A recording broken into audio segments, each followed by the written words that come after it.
My name is Catherine Arndt and I'm the Chief of the VLGA Connect Studio. I hope you enjoy today's Connect episode brought to you by the VLGA, the national broadcaster on all things local government.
Maybe I'll just start a little, Chris, and everybody with a bit of a scene setter first. So just introduce Limerick to people. And you can see there's a few maps on your screen. Obviously Limerick, most westerly kind of our island in Europe. You can see us there in the red, shared with Northern Ireland and again our close neighbour England and the UK.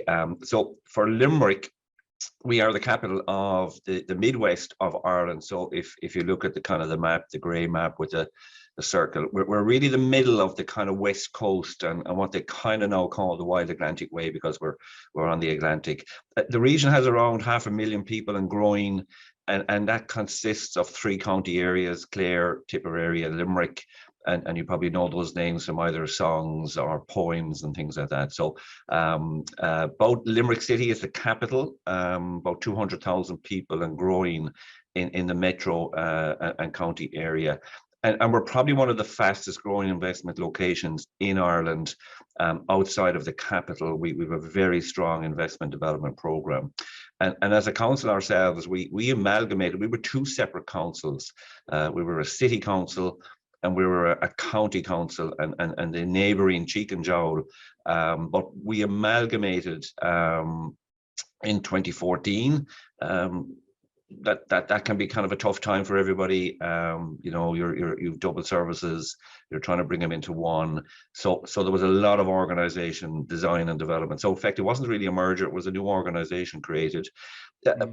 Around that, we were kind of developing a lot of new approaches in industry and services, and our budget kind of grew very strongly because we do a lot of national shared service, particularly in housing assistance, payments and management of that. So our budget is about 1.4 billion.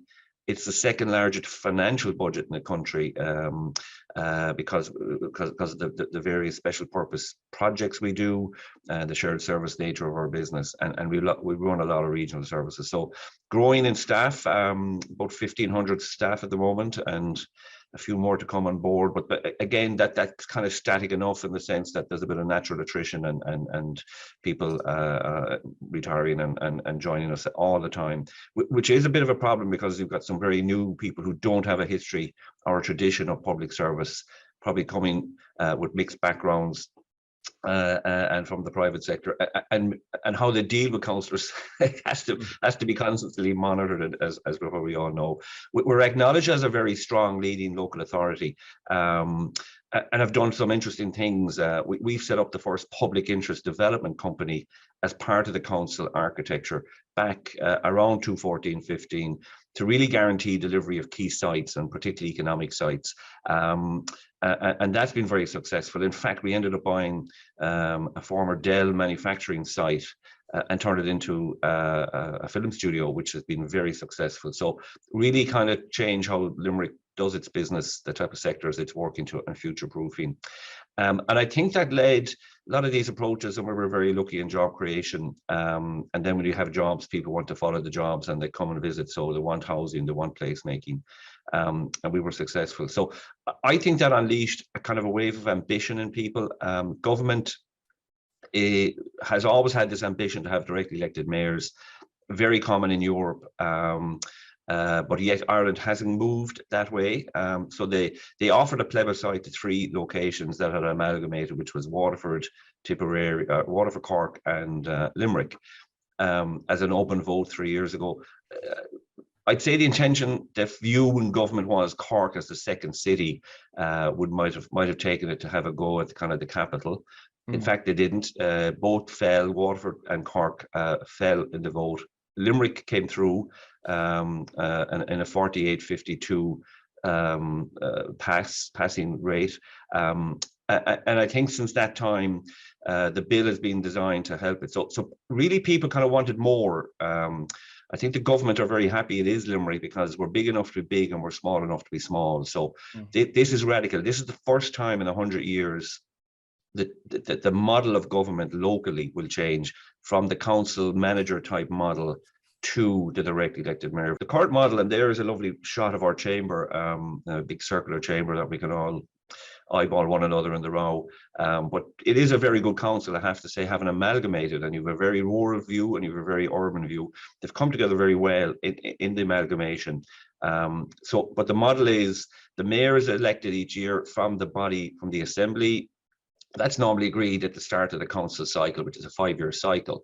And we're having local elections again now in 2024. So they kicked off around the 2019.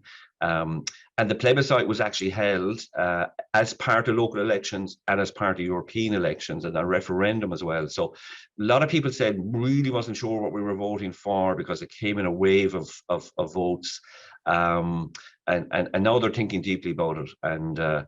But the issue kind of is, the mayor is agreed between the key parties that form the kind of the majority in council, and it goes in our case we have Fianna Fáil, Fine Gael, so 1 year Fianna Fáil, 1 year Fine Gael, and they have very much ceremonial powers. They lead and chair the council. The council sets heavy high-level policy and authority under what they have, what we call reserved powers here, and that's guided in the standing orders and the books.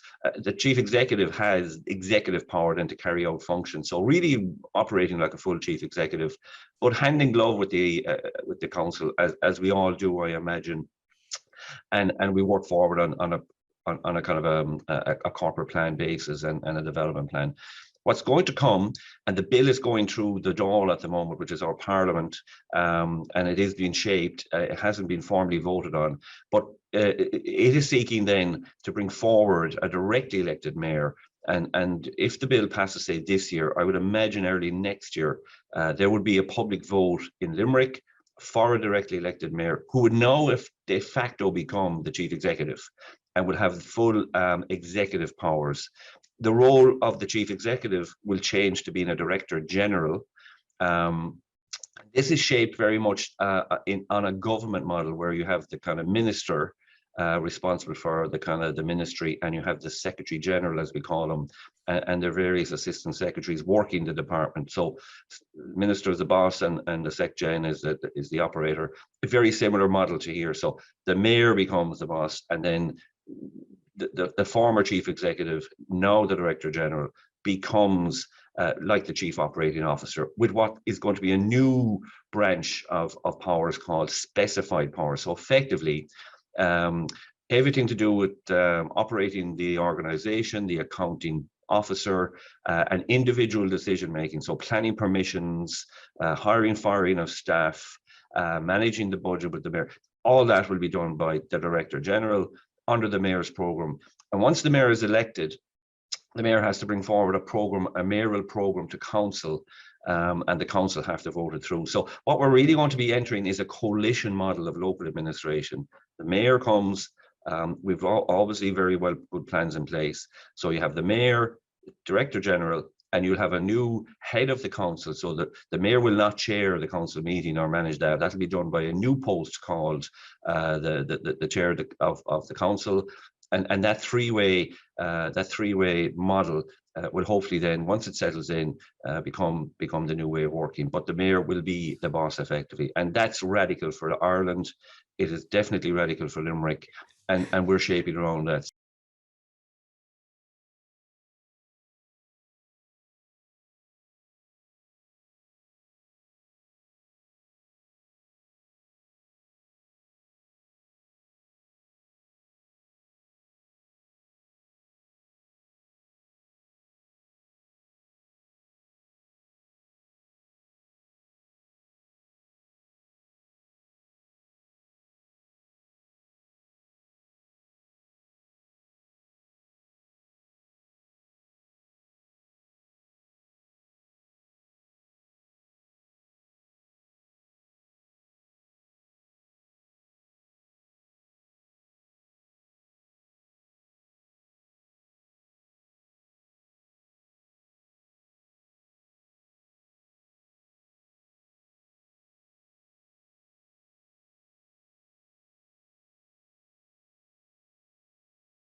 is the fact that it's been over 30 years since essentially the current model of local government in New Zealand was put in place in 1989.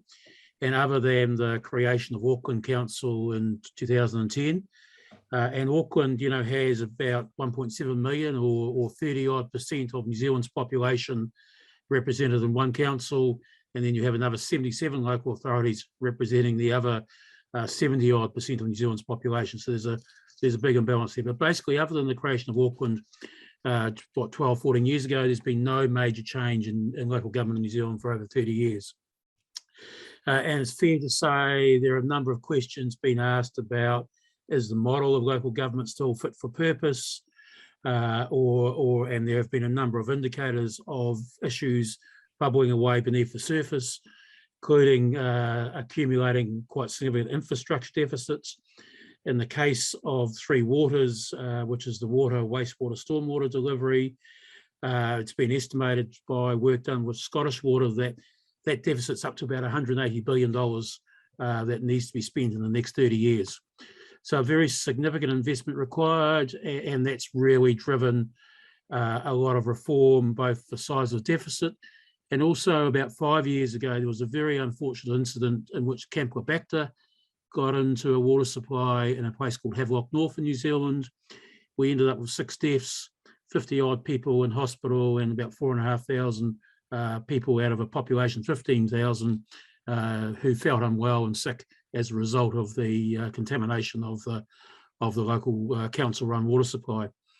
So that event was really the trigger to say, hey, we cannot carry on as we are, and has led to the significant proposal of reform in Three Waters. And that reform of Three Waters, and I'll talk a bit more about the other major reforms in a minute, and fronting up to those, it's really indicative of reflecting the significant issues which are very much, in my view, largely international, climate change, environmental degradation, and the argument about the baby boomers being largely a consumer generation, growing disparities between the haves and have-nots, if you like, in New Zealand populations are also very much part of the debate and the broader environmental context within which reforms in New Zealand are being debated. So there are really, I would suggest, sort of 3 major levels of reforms. At the top level, there are 3 major pieces of reform happening right at the moment. And importantly, these major reforms, certainly the Tier 1 reforms, are being handled as distinct packages of change. Firstly, there is Three Waters, as I said, which is the water, wastewater, stormwater delivery.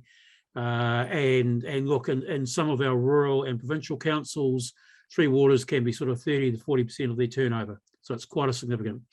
Basically, we're going to change that from being delivered by 70 odd councils into 4 major water service delivery entities across the whole of New Zealand.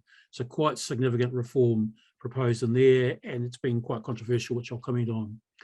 In parallel with that, we are also looking at what's called our Resource Management Act, or effectively our environmental legislation, governing development, land use, and quality of the receiving environment, water management, for example, through Resource Management Act, is also going through major legislative review process at the moment.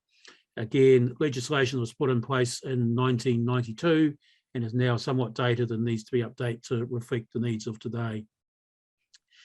What the government, in response to some of the noise, has also relatively recently set up is what's called a Future for Local Government review, which has been run as a ministerial inquiry, just looking at standing right back saying, what are the functions that local government should be delivering in the future, and going through a whole process around that. And we'll comment more on that, particularly looking at what's the role, how do our functions relate into central government functions. And so doing that function work before they start to look at the question of organisational form. At Tier 2 reforms, again, this is all occurring in which there's a whole raft of changes happening in a number of areas. Obviously, climate change, mitigation, adaptation, all the issues that I'm sure you're all grappling with are being dealt with through climate change legislation in New Zealand at the moment. We've got a major review of our emergency management legislation going on in parallel. And indeed, if you've been following the New Zealand news. We're just right in the middle of some major floods in the east coast of the North Island at the moment. And then a whole lot of issues around environmental quality, freshwater degradation, biodiversity, etc. That's also reform happening across there. And then there are a number of critical, what I've called sector enablers. Funding and financing, we've had 2 major reviews of the local government funding regime in New Zealand in the last 15 years, one done by the Productivity Commission, one done by an independent government inquiry, and they've gone nowhere. They are doorstops, sitting there waiting for somebody to pick them up and address the issues. There are a whole bunch of issues about how do you get consistency of sector performance, a bunch of issues of relatively poor performance in some parts of the country, obviously offset by other good performance in other areas. And so how do you get consistency across the whole of New Zealand, across a whole bunch of councils? And then the other critical issue as a nation we're continuing to grapple with, our Indigenous people, Māori, entered into the treaty, what's called the Treaty of Waitangi. So very topical at the moment is very strong moves into co-governance regimes in which you have 50-50 decision-making between local tangata whenua or Indigenous people and mainstream democratically elected councils. For example, that's a live debate, obviously leading to quite significant challenges about where that fits within the normal debate around one person, one vote. But arguably quite significant ground being traversed in New Zealand with the changing role of Māori in public sector decision making. This is a reasonably complex slide, but all I'm trying to illustrate with this is you've got the 3 major tier 1 reforms I talked to at the top, all going through. The blue line is talking about the consultation and engagement, through the policy development phase happening in yellow, and then implementation in green. What you see there over 2021, 22, heading towards sort of 2024 implementation is a number of major streams of reform, all happening in parallel, all happening, as we know, in an incredibly unsettled and turbulent environment with things like COVID-19 having a major impact on communities and putting real pressures on communities and the work we need to do. So what you've got is you've got a reform program in which central government has a clear mandate for reform. For the first time in 20 odd years, we have we don't have a coalition central government at the moment. We have the Labor Party was elected at the last election with enough of a majority to govern alone, which, as I said, is the first time in the last 20 years that we haven't had a coalition government. So they have a pretty rare political mandate to get on and make a whole lot of things happen. Many people would argue that they got there because of the strength of their management of COVID-19. But be that as it may, they are taking the opportunity to drive major reform across the New Zealand public sector. It's been, because we're on 3-year elections terms, it's been done at considerable pace and speed. And there are separate pieces of reform they see which they aren't necessarily trying to integrate. They would argue that the Future for Local Government panel process should bring that reform all together. But what that process will do, of course, is pick up the pieces from things like Three Waters reform, RMA reform, and say, how do we build this together?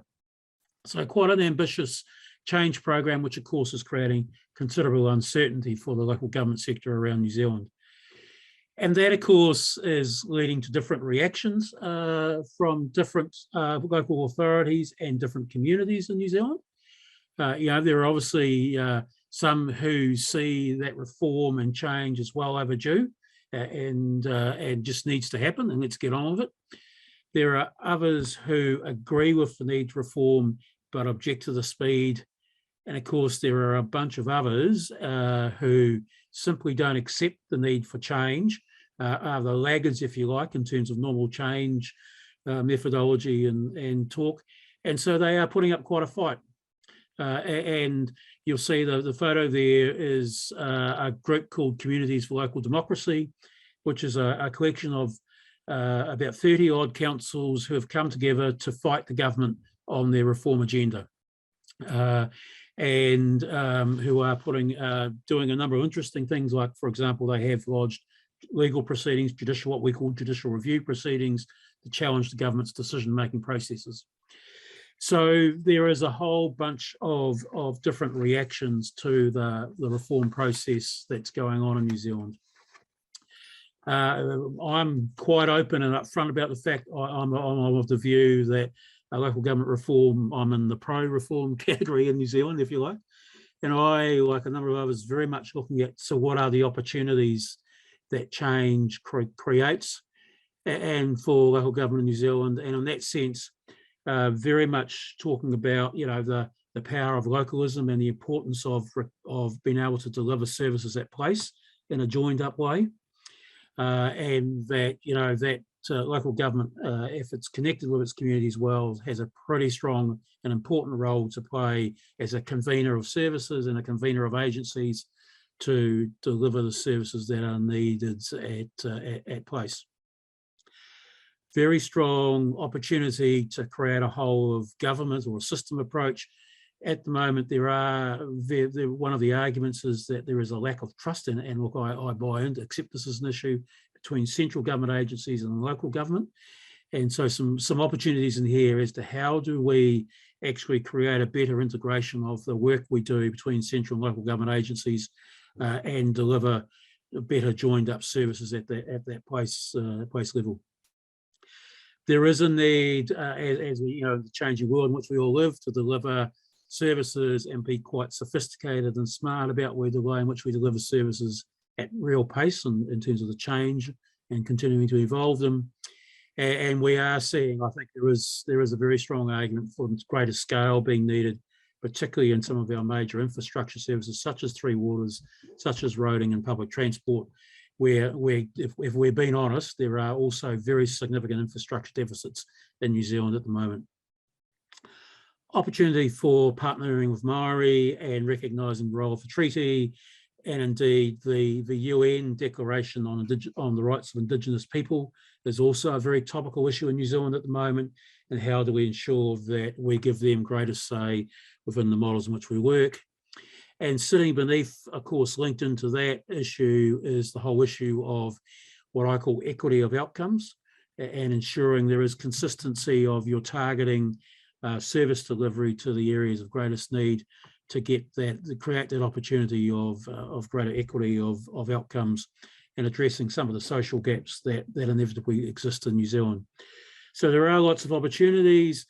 We do have the range of reactions to change and the speed of change that you would expect everywhere. And Three Waters is really the first cab off the blocks in terms of leading that change process.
it's interesting to me that notwithstanding all the struggles that local governments have, and we heard them particularly clearly, I think, from Steve over in Taranaki there, their financial constraints, their limited resources, and the escalating demands, the surveys that we see, the regular surveys that we see regarding level of trust in government, shows local government always outperforming the other spheres. Now, I think all governments enjoyed an uptick during the COVID crisis here in Australia, but councils have recorded relatively strongly on that parameter for decades.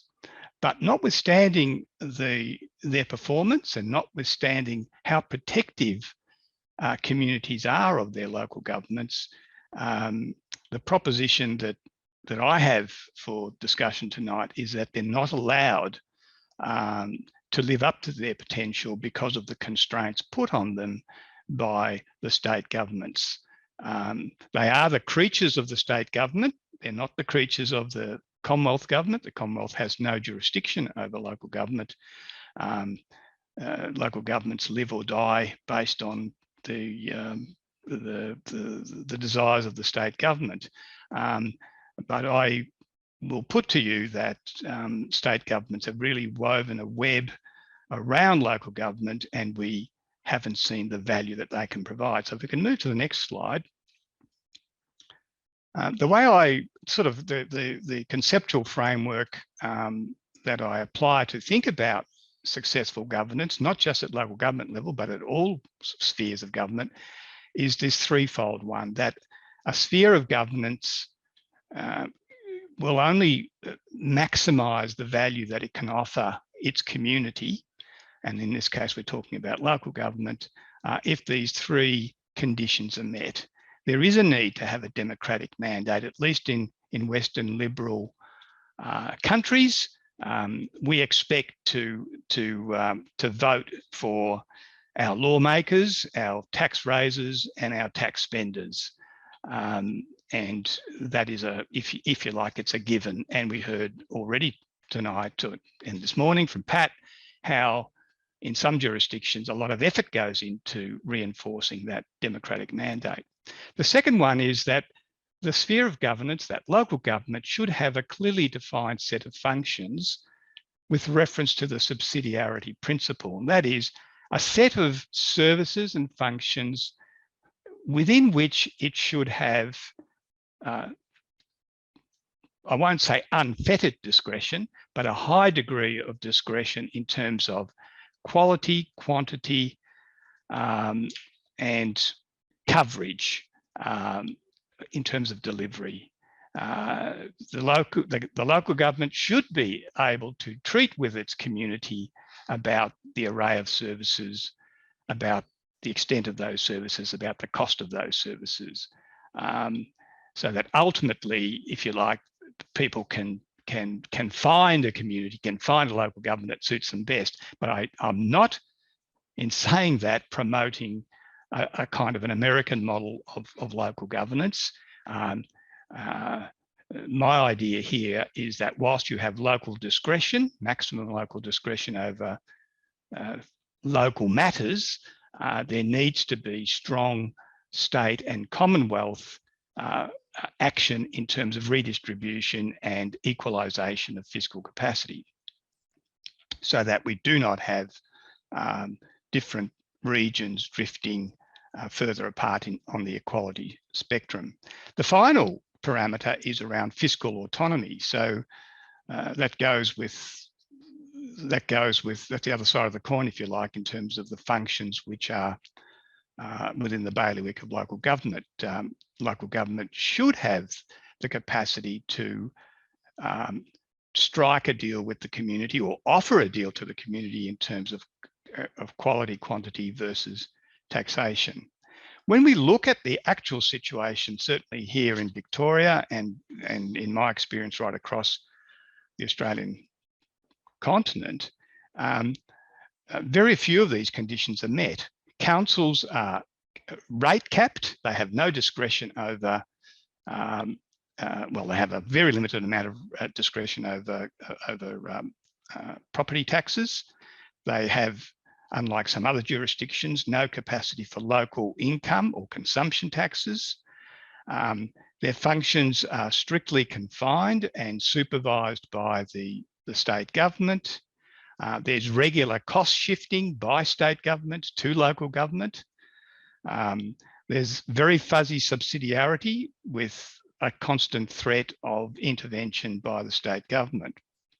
So in short, local government in our country isn't treated with a great deal of respect, I'm afraid.